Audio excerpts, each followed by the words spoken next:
ठीक है दोस्तों, तो स्टार्ट करते हैं। अब सबसे पहले हमें समझना होगा कैंपेन को। कैंपेन में हमने कल भी देखा था कि जब हम काम करते हैं तो हमारे पास कुछ ऑब्जेक्टिव्स होते हैं। ऑब्जेक्टिव्स यहाँ पर कल समझ में आए थे क्या होते हैं ऑब्जेक्टिव्स? कि ऑब्जेक्टिव्स का सीधा सीधा मतलब होता है कि आप ऐड को क्यों चलाना चाहते हो, आपकी नीड क्या है, वो आपके ऑब्जेक्टिव्स में क्लियरली डिफाइन होनी चाहिए। उसी को देखते हुए हम अपना कैंपेन बनाते हैं। किसी भी कैंपेन को बनाने के लिए आपके पास 3 लेवल्स होते हैं। कैंपेन क्रिएशन के 3 लेवल्स होते हैं। सबसे पहला होता है कैंपेन लेवल, जिसके अंदर हमें ऑब्जेक्टिव सेट करना पड़ता है कि भाई हम अपना कैंपेन क्यों बनाना चाह रहे हैं, क्या करना चाह रहे हैं, उस कैंपेन से कितना ऑब्जेक्टिव क्या है उसके अंदर हमें वो बताना होता है कैंपेन में। यहाँ पे ऑब्जेक्टिव आपको डिफाइन करना पड़ता है कि कैंपेन को बनाने का मोटिव क्या है, क्यों बना रहे हो भाई कैंपेन, ये आपको बताना पड़ता है। ठीक है जी। दूसरी चीज इसके अंदर देखो तो आती है हमारा एड सेट। एड सेट, ये 3 लेवल है। पहला लेवल, दूसरा level, ad set level. Ad set level के अंदर हमें क्या चीजें बतानी होती है, क्या डिफाइन करनी होती है। यहाँ पर हम बताते हैं अपना बजट, कि मैं पर डे कितना स्पेंड करना चाह रहा हूँ। या इसमें 2 तरीके से बजट लगता है। एक आपका बजट होता है डेली बजट, आप डेली कुछ कुछ अमाउंट आप अपना स्पेंड करो। मान लो 100 रुपये पर डे मैं खर्च करना चाह रहा हूँ या 1000 रुपीज खर्च करना चाह रहा हूँ, वो चीज। फिर उसके बाद दूसरा हम यहाँ पर लगाते हैं life time budget. Life time budget की आपने 14,000 रुपये, 15,000 रुपये, 30,000 रुपये एक बारी इसमें लगा दिया, सेट कर दिया, और अब वो डेली बेसिस पे रिजल्ट के अकॉर्डिंग डिटेक्ट हो रहा है। समझ रहे हो? वो चीज यहाँ पर हो जाती है। फिर इसी के बाद दूसरा स्टेप आता है इसके अंदर ऑडियंस सिलेक्ट करने का।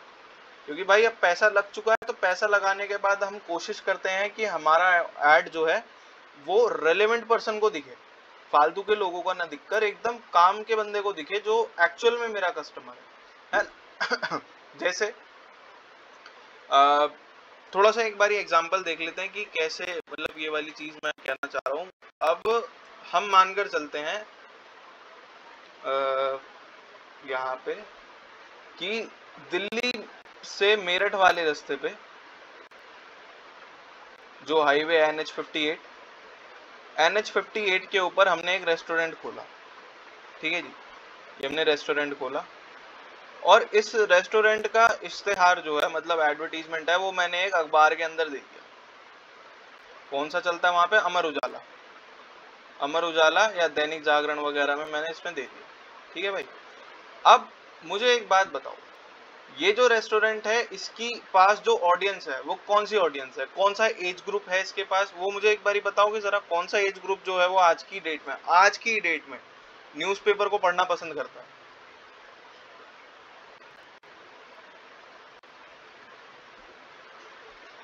बताओ जरा। 55 से 60 पेपर। जी सर, आवाज नहीं आई, क्या कह रहे हो?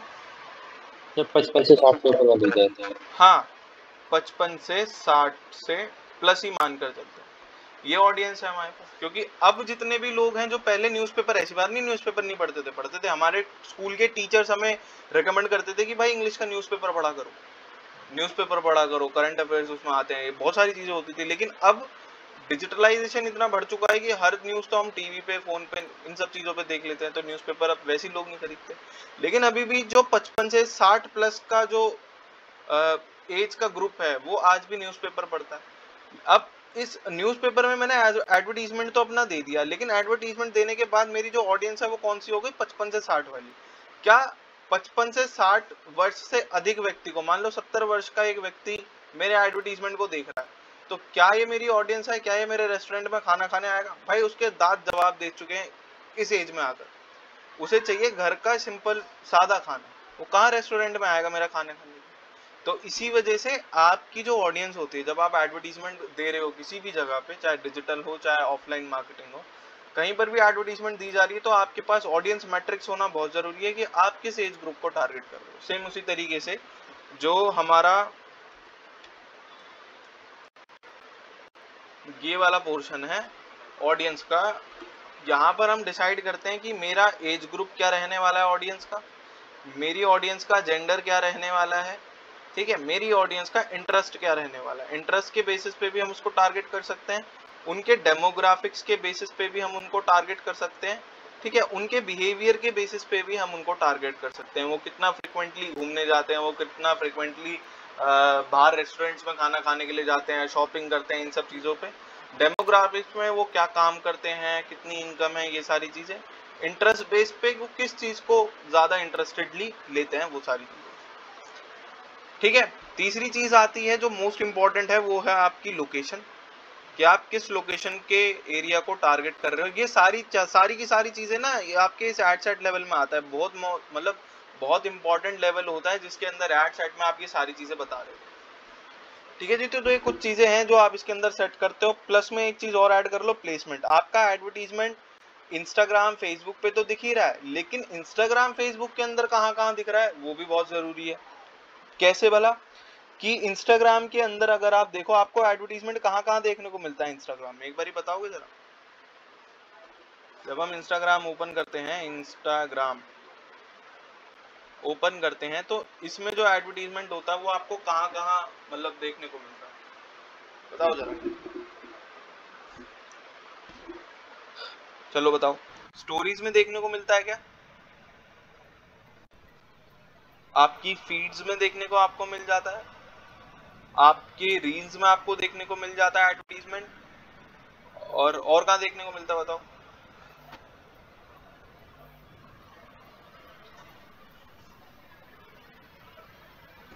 पोस्ट में मिलता है सर, स्क्रॉल करके जो आती है। हाँ, वो फीड्स में आ गए, उसे ही हम मतलब फीड्स बोलते हैं, जो हम स्क्रॉल करके देखते रहते हैं ना, वो फीड्स में आ गए। स्टोरीज पे सर्च हम में। देखते हैं, सर्च में, बिल्कुल सर्च में आता है। जो आपका एक्सप्लोर होता है, एक्सप्लोरर होता है ना, वो ऑन करते हैं जो हम, तो वहां पर भी आपके एडवर्टीजमेंट। तो ये प्लेसमेंट्स आप डिसाइड कर सकते हो, आपका एडवर्टीजमेंट कहाँ कहाँ देख मतलब आपको देखना है। सेम विद द फेसबुक, कि फेसबुक में आप कहाँ कहाँ पे अपना एडवर्टीजमेंट दिखाना चाहते हो या देखना चाहते हो। ठीक है जी। तो ये दो चीज़ें मतलब कुछ चीज़ें हैं जो एड सेट लेवल में हमें देखने को मिलती है। थोड़ा सा अब आते हैं तीसरे लेवल। दो लेवल हो गए, सबसे पहला कैंपेन लेवल, दूसरा हो गया एड सेट लेवल। उसके बाद जो तीसरा लेवल होता है, तीसरा लेवल होता है जी आपका एड लेवल। एड लेवल में हम डिफाइन करते हैं कि जी मैं अपना एडवर्टीजमेंट पोस्ट के ऊपर चलाना चाहता हूँ, कैरोसेल के ऊपर चलाना चाहता हूँ। कैरोसेल मतलब वो जो 3-4 पोस्ट हम स्लाइड करके देखते हैं, ठीक है, पोस्ट के ऊपर, कैरोसेल के ऊपर, या कोई वीडियो बेस्ड ऐड मैं इसके ऊपर चलाना चाहता हूँ। उस पोस्ट के अंदर क्या कैप्शन रहने वाला है वो मैं यहाँ पर बता सकता हूँ। पिक्सल कोड जो हम ट्रैकिंग इसके अंदर करते हैं, कुछ ट्रैकिंग की चीज़ें होंगी जो हम इसमें देखेंगे, वो जब करेंगे जब हम वेबसाइट से कोई एडवर्टीजमेंट बना लेंगे, ठीक है, तो वो भी बताऊंगा। लेकिन अभी 3 लेवल हमें समझ लें, ठीक है। कौन कौन से लेवल हो गए, कौन कौन से लेवल हो गए जी। यहाँ पे हमारा सबसे पहला कैंपेन, नाम लिख लेते हैं, कैंपेन क्रिएशन।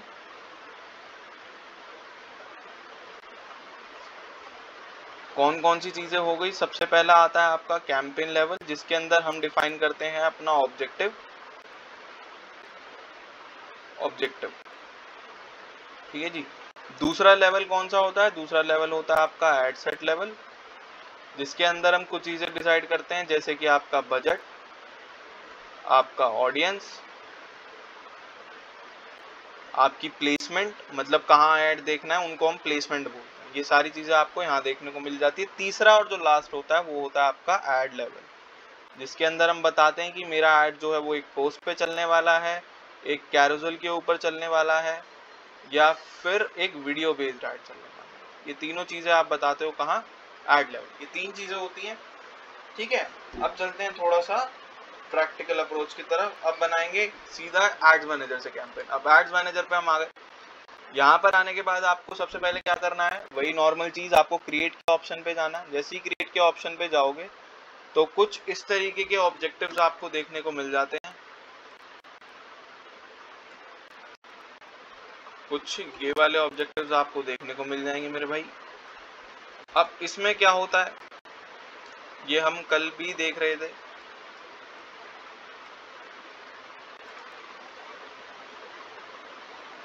हाँ, तो हम कल भी देख रहे थे कि यहाँ पर जो हम कैंपेन बनाते हैं, कैंपेन के कुछ ऑब्जेक्टिव्स होते हैं। सबसे पहला अवेयरनेस, अरे यार सफेद रंग, सबसे पहला अवेयरनेस होता है। अवेयरनेस के अंदर किसी भी चीज़ को अवेयर कराना है, ज़्यादा से ज़्यादा लोगों को रीच पर लेकर आना है, तो वो इसके अंदर कंसिडर किया जाता है।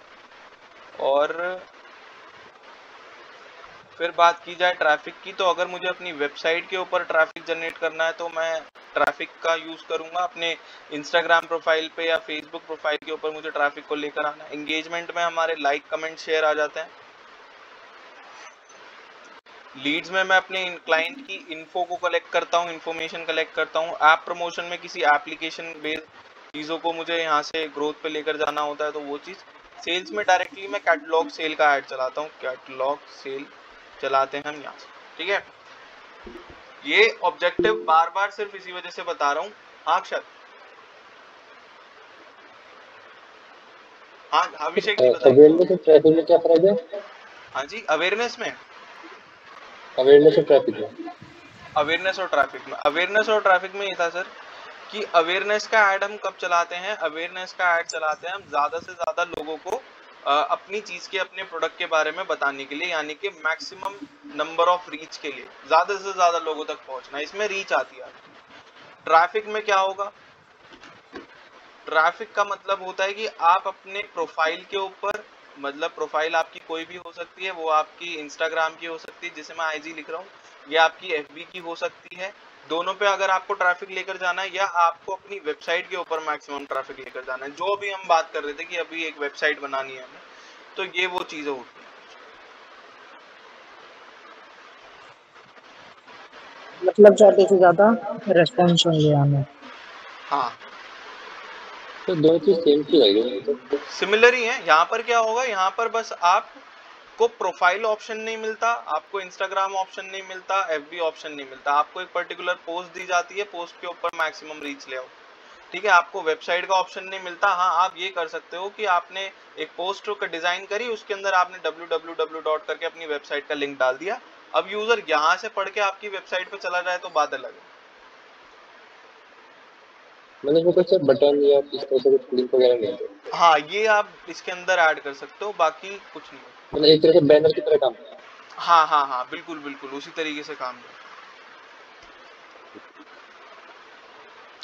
ठीक है। तो 3 लेवल हमने देखे अभी, और ये कैंपेन के ऑब्जेक्टिव्स एक बार वापस से समझ लिए। तो हम सबसे पहले अवेयरनेस का कैंपेन ही देखते हैं। देखो अवेयरनेस के कैंपेन में क्या क्या चीजें बता रहा है। ये कुछ चीजें हैं जो अवेयरनेस के कैंपेन में है, और आपको ट्रैफिक वाले में दिखा देते हैं यहाँ पे, तो थोड़ा डाउट क्लियर हो जाएगा कि यहाँ पर क्या दिक्कत हो रही है समझ में। मतलब ये स्क्रीनशॉट इसलिए लेने पड़ रहे हैं क्योंकि ये रिकॉर्डिंग में कवर नहीं हो पाता है। ये आपका हो गया ट्रैफिक एडवर्टीजमेंट, और इससे पहला वाला कौन सा था, ये वाला, ये अवेयरनेस का है। और अब हमारा लिंक क्लिक्स वाला ये वाला, अच्छा दोनों एक ही हो गए।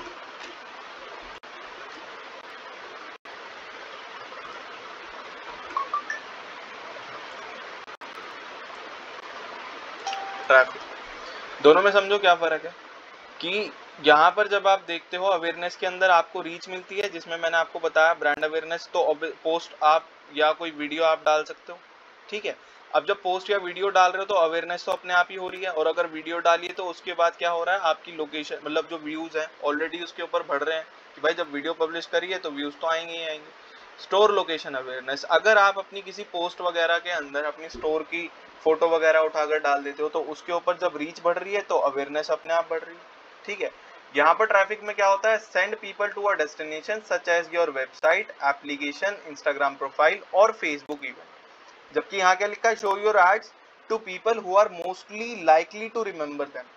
दोनों के रिजल्ट भी अलग अलग होते हैं। अगर आप अवेयरनेस कैंपेन बना रहे हो और अवेयरनेस के अंदर आपने इनमें से मतलब कोई फोटो या वीडियो के ऊपर आपने एडवर्टीजमेंट रन करने के लिए डाल दिया, तो उससे क्या होगा, आपके पास सिर्फ और सिर्फ रीच के रिजल्ट्स मिलेंगे। जबकि ट्रैफिक एडवर्टीजमेंट में क्या होता है, ट्रैफिक के अंदर आप यहाँ पर देखो क्लियर लिखा हुआ है कि send people to a destination, मतलब आप यूजर को किसी जगह पर पहुंचा रहे हो, आप लिंक क्लिक्स करवा रहे हो, आप अपने लैंडिंग पेज जो कि एक वेबसाइट का पार्ट होता है, ठीक है, वहां पर आप लेकर जा रहे हो, आप अपने इंस्टाग्राम प्रोफाइल पे विजिट करा रहे हो, आप उनसे मैसेंजर या इंस्टाग्राम या व्हाट्सएप के ऊपर उनको लेकर जा रहे हो या कॉल्स करा रहे हो। जबकि यहाँ पर हमें इनमें से कोई भी ऑप्शन नहीं मिल रहा। तो दोनों में ये फर्क होता है कि यहाँ पर हम यूजर को ड्राइव कराते हैं किसी और जगह पर, यहाँ पर सिर्फ और सिर्फ मैं उसको पर्टिकुलर पोस्ट वीडियो वगैरह दिखाता हूँ। तो ये है सिमिलर, रीच का ही दोनों में काम है, लेकिन काम दोनों का अलग अलग।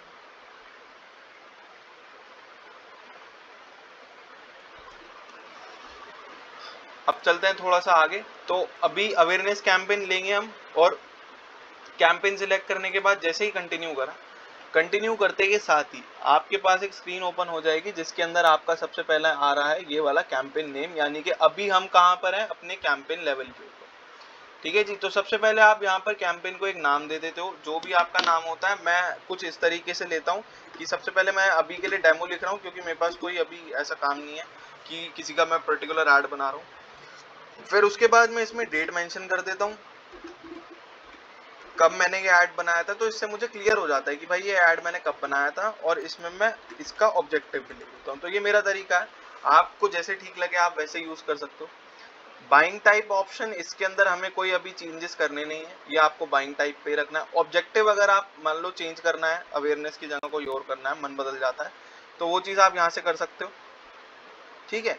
और इसी के नीचे ना यहाँ पर आपको एक कैंपेन स्पेंडिंग लिमिट मिलती है। खैर इसको अभी नहीं समझते, इसको बाद में समझेंगे। इसमें क्या होता है ना, आप एक अमाउंट सेट कर देते हो कि इस कैंपेन पे मेरे सिर्फ और सिर्फ 5,000 रुपए लगे, उसके बाद पैसे ना लगे। तो मैं बता दूंगा क्या होता है इसको हम। ठीक है, ये अवेयरनेस पे सिलेक्टेड है। एडवांटेज कैंपेन बजट, ये वाला अभी नहीं करना है, ये जैसे हम थोड़ा सा इसको समझ जाएंगे प्रॉपर ढंग से, फिर उसके बाद हम करेंगे। फिर आता है आपका A B test. A B test मैंने उस दिन भी बताया था कि आप 2 कैंपेन बनाते हो, अलग अलग ऑडियंस वगैरह रख के, मान लो 2 डिजाइन आपने बना लिए। अब आप कंफ्यूज हो कि आपको ये समझ नहीं आ रहा है कि कौन से वाले क्रिएटिव पे मैं अपना ऐड बना के चला दूं, तो आप क्या कर रहे हो, सेम बजट पे कंपेयर करना। हाँ कंपैरिजन यहाँ पर आपको देखने को मिल जाता है कि कौन सी वाला आपका क्रिएटिव या वीडियो बेटर परफॉर्म कर रहा है, फिर उसको आप आगे कंटिन्यू करते हो। फिर आते हैं स्पेशल ऐड कैटेगरी। अब देखो स्पेशल ऐड कैटेगरी में कुछ चीजें हैं, क्या चीजें हैं उनको समझ लो। कि यदि आप ऐड चला रहे हो कुछ फाइनेंशियल चीजों से रिलेटेड, जिसके अंदर आपके इंश्योरेंसेज आते हैं, आपके अकाउंट ओपनिंग आते हैं, या आपकी इन्वेस्टमेंट सर्विसेज होती हैं जैसे ट्रेडिंग एप्लीकेशन होता है, अगर मान लो इन सब से रिलेटेड कोई आपका एडवर्टीजमेंट है, तो आपको सिलेक्ट करना पड़ेगा पहले वाली कैटेगरी। क्या होता है ना कि इन कुछ एडवर्टीजमेंट में, ये जैसे फाइनेंशियल प्रोडक्ट्स हैं, एम्प्लॉयमेंट है, हाउसिंग है, सोशल इश्यूज है, इनमें आपका ऐड रिजेक्ट कर देता है फेसबुक। बेशक आप उसमें पैसे लगा रहे हो, मतलब कितने भी लगा रहे हो, वो मैटर नहीं करता है, लेकिन वो आपके ऐड को रिजेक्ट कर देता है। ठीक है, तो इसलिए हम उसको पहले से ये चीज बताकर चलते हैं कि भाई मेरा पर्टिकुलर इस चीज का काम है और इस चीज से बेस में एडवर्टीजमेंट रन कर रहा हूँ। तो इसलिए हमें यहाँ पर बताना पड़ता है कि आपका काम क्या है। आप फाइनेंशियल रिलेटेड ऐड चलाना चाह रहे हो, एम्प्लॉयमेंट में क्या होगा, आप कोई सर्टिफिकेशन प्रोग्राम उसके अंदर क्रिएटिव में मेंशन कर रहे हो कि हम आपको इस चीज का सर्टिफिकेट वगैरह कुछ भी ऐसा, और जॉब ऑफर कर रहे हो, इंटर्नशिप ऑफर कर रहे हो, तो फिर आपको एम्प्लॉयमेंट में सिलेक्ट करना पड़ता है। हाउसिंग, अगर आप प्रॉपर्टी लिस्टिंग बना रहे हो, होम इंश्योरेंस दे रहे हो, रेंट पे दे रहे हो प्रॉपर्टी, तो वो उनसे रिलेटेड यहाँ पर आता है। अगर आपने सोशल इश्यूज, इलेक्शन और पॉलिटिक्स से रिलेटेड एडवर्टीजमेंट चला है, जो कि पॉलिटिशियन करते भी हैं। अभी जब लास्ट टाइम हमने देखा था फेसबुक एड लाइब्रेरी में, तो मैंने आपको बताया था कि वहां पर आप चेक कर सकते हो पॉलिटिशियंस का बजट कि वो कितना एवरेजली स्पेंड कर रहे हैं। तो अगर आप उनके एडवर्टीजमेंट चला रहे हो, तो वो यहाँ पर आपको ऐड करने पड़ते हैं, और इसके लिए आपको एक डिस्क्लेमर भी ऐड करना पड़ता है। ठीक है, तो वो मैं बता दूंगा कैसे होता है क्या नहीं होता। तो अब हमारा तो इनसे किसी में भी रिलेटेड है नहीं, तो जरूरी नहीं है फेसबुक के अंदर कि आपको हर ऑप्शन सिलेक्ट करना पड़े, आप इसको ब्लैंक भी छोड़कर आगे बढ़ सकते हो, क्योंकि हमारा कोई लाइन नहीं कर रहा। ठीक है, तो ये हो गया कैंपेन लेवल। सिंपल चीजें थी, कुछ भी एक्स्ट्रा नहीं है, बस नॉर्मल है। उसके बाद चलते हैं नेक्स्ट पे जाओगे तो यहाँ पर देखो, ये आ गए हम अपने कहाँ पर, एड सेट लेवल पे, जिसकी हम बात कर रहे थे सेकंड लेवल, जिसके अंदर हम ज्यादा से ज्यादा चीजें डालते हैं। तो इसको भी मैं सेम एक नाम दे दूंगा, सबसे पहले डेमो 10/4/25 और अवेयरनेस एड सेट। ठीक है, मैंने इसको नाम दे दिया।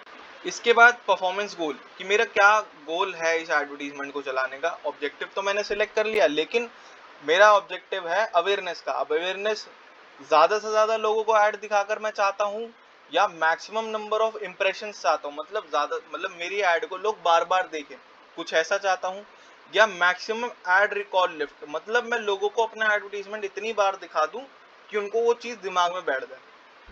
ठीक है, ऐसे ही आपको वीडियोस के लिए मिलता है कि थ्रू प्लेस, कि 15 सेकंड तक लोग आपकी वीडियो को देखें, फिर 2 सेकंड के लिए आपको मिल जाता है। अभी मैं क्या कर रहा हूँ, maximum number of reach ads, कि मेरे जो ऐड है वो ज्यादा से ज्यादा लोगों तक पहुंचे, तो वो मैं यहाँ पर डाल दूंगा। पेज आप सिलेक्ट कर लो, जो भी आपका पेज है। यहाँ पे हमने ब्रांडिंग वाला एजेंसी पोर्टफोलियो के अंदर हमारा पेज है, ये मैंने डाल दिया। CPRG इसका अभी काम नहीं है, इसको ऑप्शनल रख रहे हैं, ठीक है, तो वो मैं आपको बता दूंगा क्या होता है। वैसे समझ लो CPRG का मतलब होता है जो हमने कल समझा था, CPR का मतलब हमने समझा था cost per result. Cost per result से क्या मतलब हो गया कि आप एक रिजल्ट को कैप्चर करने के लिए कितने पैसे खर्च कर रहे हो। तो यहाँ पर ये मुझसे बोल रहा है Meta will aim to spend your entire budget and get most 1000 impression using the highest volume strategy. 1000 लोगों को ऐड दिखाने के लिए आप कितना पैसा खर्च करना चाह रहे हो, तो मान लो मैंने कर दिया यहाँ पे 1 रुपया, तो मेरा 1 रुपये में कोशिश की जाएगी ज्यादा से ज्यादा लोगों को मेरा एडवर्टीजमेंट देखने को मिले। और अगर ऐसा होता है कि ये नहीं काम कर पाता तो मेरा ऐड किसी को भी नहीं दिखेगा, ठीक है। तो ये कब करते हैं हम, ये जब हमें एक आइडिया हो जाता है कि मेरे 1000 व्यूज इतने रुपए में आ रहे हैं, इतने रुपए में आ रहे हैं, तब हम इसका यूज करते हैं। अभी के लिए हम छोड़ देंगे। इसके बाद आती है cap, the maximum number of times that you want to people to see your ad. कि मैं क्या करना चाह रहा हूँ कि मैं 7 दिनों के भीतर एक यूजर को, जैसे मान लो 1 2 3 4 लोग हम यहाँ पर हैं, अब हमारे पास एडवर्टीजमेंट आ रहा है, तो मैंने यहाँ पे सेटिंग्स कर दी कि हर एक यूजर को 1 टाइम एवरी 7 डेज, कि हर एक यूजर को कम से कम 7 दिन के भीतर एक बार मेरा ऐड दिखे। मतलब हम चारों को 7 दिन के भीतर एक बार ही ऐड जरूर दिखेगा। अगर मैं इसको बढ़ा देता हूँ तो 7 दिन के भीतर 2 बार दिखेगा, इसको और बढ़ा देता हूँ तो 3 दिन के भीतर 7 बार दिखेगा। समझ रहे हो? तो यहाँ पे हम ये सेट कर सकते हैं कि मैं अपने ऐड को एक व्यक्ति को कितनी बार दिखाना चाहता हूँ। तो सर जैसे एक टाइम में हम दिखाना चाह रहे हैं 7 दिन में 7 बारी, एक दिन में 7 बार, तो उस हिसाब से प्राइस बढ़ जाएंगे। बिल्कुल, आपका क्या होगा यहाँ से, मतलब प्राइसिंग पे भी फर्क पड़ेगा। दूसरा, जब हमें कोई एडवर्टीजमेंट बार बार देखने को मिलता है ना, तो ये साइकोलॉजिकली थोड़ा ऐसा साउंड करता है कि हम उस ऐड को या तो रिपोर्ट कर देते हैं या उसको ब्लॉक कर देते हैं। तो उस चीज को भी ध्यान रखना है कि आप सामने वाले यूजर को इरिटेट ना कर दो, कि आपने ऐड ही इतनी बार दिखा दिया कि वो बंदा इरिटेट हो गया। तो इसलिए हम इसको जो मतलब मैक्सिमम होता है ना 2 पे रखते हैं कि 7 दिन में एटलीस्ट 2 बार दिख जाएगा, तो उसके दिमाग में भी चीज रहती है और वो इरिटेट भी नहीं होता। मान लो आपके सामने आप कोई भी एप्लीकेशन खोल रहे हो, आपको एक ही चीज का ऐड बार बार दिख रहा है, बार बार दिख रहा है, बार बार दिख रहा है ना, तो नॉर्मली लोग करते नहीं है, बट जो समझदार होगा वो कर देगा, उसको ब्लॉक ही कर देगा। तो क्या हुआ कि आपकी जो इंटरेस्टेड कैंडिडेट हो सकता था, आपने उसको ही फ्रस्ट्रेट कर दिया, ठीक है। तो इस चीज का ध्यान रखना। शो मोर ऑप्शंस में यहाँ पे डिलीवरी टाइप स्टैंडर्ड, इसको आप एडिट नहीं कर सकते हो। इसमें देखो standard using pacing to control your spend, खैर इसका भी कोई काम नहीं है, इसमें हम चेंजेस कर भी नहीं सकते, तो इसको छोड़ देते हैं। Dynamic creative, provide creative element such as images, headline, we will automatically generate combination optimise for your. आप जो भी टेक्स्ट वगैरह कैप्शन यूज करोगे, इमेज यूज करोगे, उसको ऑटोमेटिकली ये जनरेट कर देगा। तो इसको आप ऑन भी कर सकते हो, ऑफ करना चाहो ऑफ भी कर सकते हो। पर डे स्पेंड, इसको मैं अगर हटा दूं तो पर डे मान लो मैं 10 रुपये लगाता हूँ, तो मिनिमम अमाउंट कितना है 85.69 रुपीज आप एवरेजली स्पेंड कर सकते हो। मान लो मैंने इसके अंदर 100 रुपये लगा दिए, तो 100 रुपये में मेरा एडवर्टीजमेंट कितने लोगों को दिख रहा है, लगभग 8900 से लेकर 26,000 लोगों तक। समझ रहे हो? तो ये चीज आप कर सकते हो। मैक्सिमम जो इसमें स्पेंड हो सकता है वो हो सकता है 175 रुपये, क्योंकि कभी कभी ऐसा होता है कि आपका ऐड जो है वो अच्छा परफॉर्म कर रहा है, तो फेसबुक रुकता नहीं है, उसको दिखाता रहता। तो मैक्सिमम जो आपका स्पेंड हो सकता है वो 175 रुपीज हो सकता है। लेकिन अगर आपने खाते में ही 100 रुपए डाले हैं, तो 100 रुपए जैसे ही खत्म हो गए ऐड अपने आप बंद हो जाए।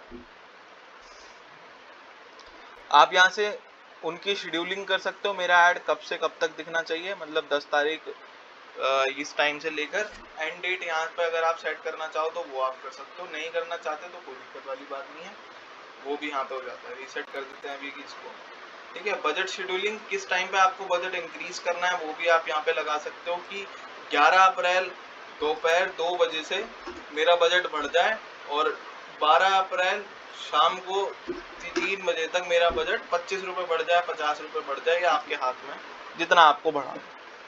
लेकिन ये ऐसे ही नहीं कि मन किया, मन कर रहा बढ़ा देते हैं तो बढ़ा दिया। अगर ऐड सही तरीके से परफॉर्म कर रहा है तो ही हम इसको थोड़ा सा बूस्ट करते हैं, अदरवाइज हम इसको नहीं करते।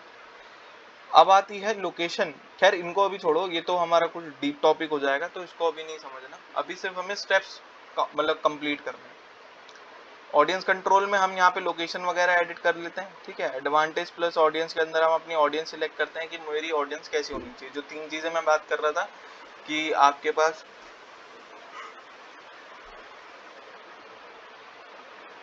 जेंडर कौन सा हो, इंटरेस्ट बेस्ड ऑडियंस कैसे टारगेट करें, डेमोग्राफिक बेस्ड ऑडियंस कैसे टारगेट करें, और आपका बिहेवियर बेस्ड कैसे इसके अंदर टारगेट करें। तो वो चीज़ होती है। लास्ट में हमारा प्लेसमेंट आ गया, प्लेसमेंट को ऑन कर लो। एडवांटेज प्लस प्लेसमेंट रिकमेंडेड होता है, बट आप मैनुअल भी कर सकते हो कि आपका एडवर्टीजमेंट कहाँ कहाँ दिखेगा। जैसे यहाँ पर मैं आया तो चार चीजें हैं, फेसबुक, इंस्टाग्राम, ऑडियंस नेटवर्क और मैसेंजर। अब ये चारों क्या क्या है उसको समझो।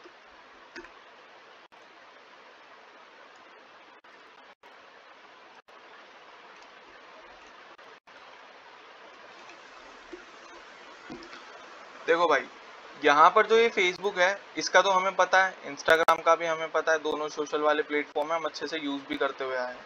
ऑडियंस नेटवर्क और मैसेंजर, इसके अंदर थोड़ा सा रहता है कि आप मैसेंजर के ऊपर अब कोई मतलब कितने लोग हैं जिनके फोन में आज की डेट में मैसेंजर है? हम तीनों में से ही बताओ, मेरे में तो नहीं है। तुम्हारे किसी के फोन में है मैसेंजर डाउनलोड? नहीं सर। मतलब नहीं लोग सर। यूज ही नहीं करते हैं। तो ऐसी जगह अपने एडवर्टीजमेंट दिखा के क्या फायदा जहाँ पे लोग ही नहीं यूज कर रहे हैं। तो फेसबुक को खुद ये चीज समझ में आ गई है, अब इसको ये अनटिक ही रखता है जब भी कोई ऐड बनाता है।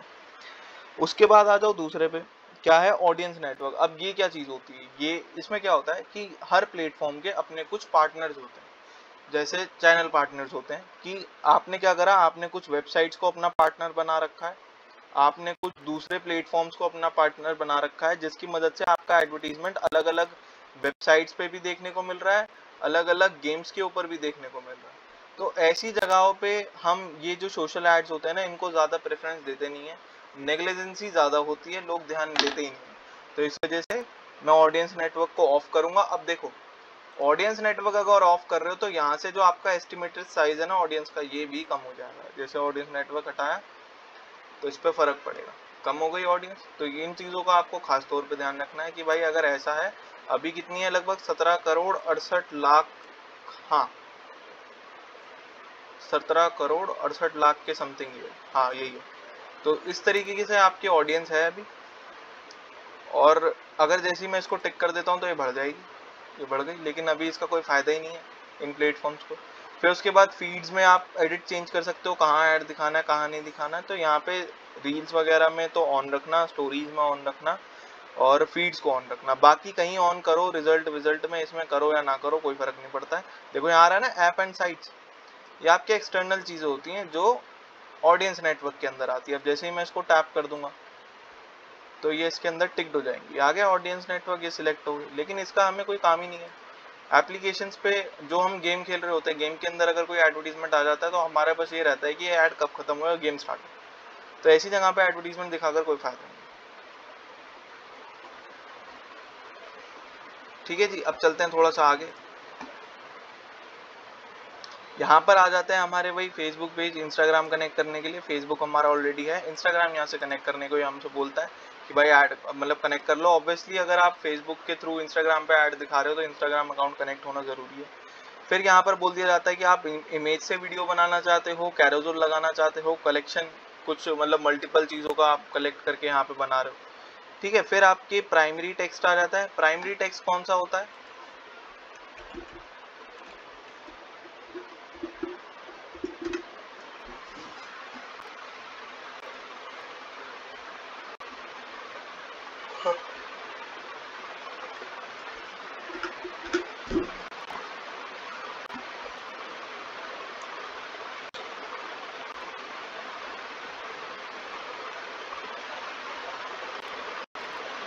ये स्पॉन्सर्ड आ रहा है, इसको मैंने ऑन करा। ये जो टेक्स्ट आपका यहाँ पर लिखा हुआ होता है, ये आपका होता है प्राइमरी टेक्स्ट। ठीक है, तो ये प्राइमरी टेक्स्ट क्या रहने वाला है? हेडलाइन आपकी कौन सी होती है? हेडलाइन होती है ये वाली, यहाँ पर ये जो आ रहा है क्रिएट योर कोचिंग लेगेसी, ये वाली जो चीज़ होती है ये आपकी हेडलाइन होती है। यहाँ पर क्या चीज़ आप मेंशन कराना चाहते हो?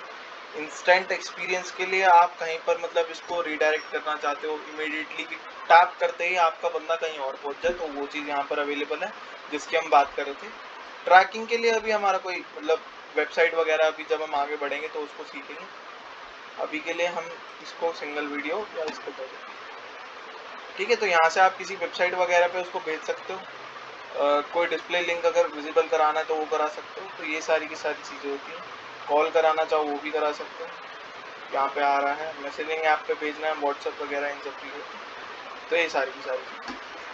ठीक है, तो ये कैंपेन हमारा कुछ इस तरीके से काम करते हैं और इनको बस हमें पब्लिश करना। जैसे ही पब्लिश करोगे आपका ऐड जो होगा वो रिव्यू सेक्शन में चला जाता है फेसबुक पे। मतलब फेसबुक उसको रिव्यू करना स्टार्ट कर देता है कि आपके ऐड के अंदर कोई पॉलिसी तो वायलेट नहीं हो रही है, स्पेशल कैटेगरीज की नीड तो नहीं है, तो वो रिव्यू में चला जाता है। फेसबुक उसको रिव्यू करता है, मैक्सिमम 1-2 घंटे अंदर मैक्सिमम वो ऐड आपका रिव्यू से बाहर आ जाता है और वो रनिंग कंडीशन में आ जाता है, वो एक्टिव लिखा हुआ आ जाता है। ठीक है, तो ऐड को क्रिएट करने के सिंपल स्टेप्स थे जो जिनकी मदद से हम किसी भी एडवर्टीजमेंट को बना सकते हैं और उसको चला सकते हैं।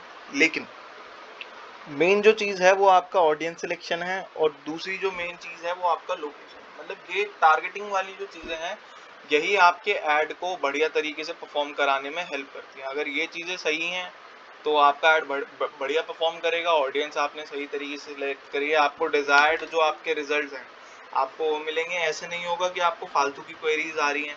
मान लो आप बेच रहे हो डिजिटल मार्केटिंग का कोर्स, लोग आपसे वेब डेवलपमेंट का कोर्स मांग रहे हैं, तो ऐसे इर्रेलेवेंसी नहीं होगी अगर आप सही तरीके से ऑडियंस में टारगेटिंग कर रहे हो और बजट अच्छा खासा। ठीक है, इतनी चीज बताओ समझ में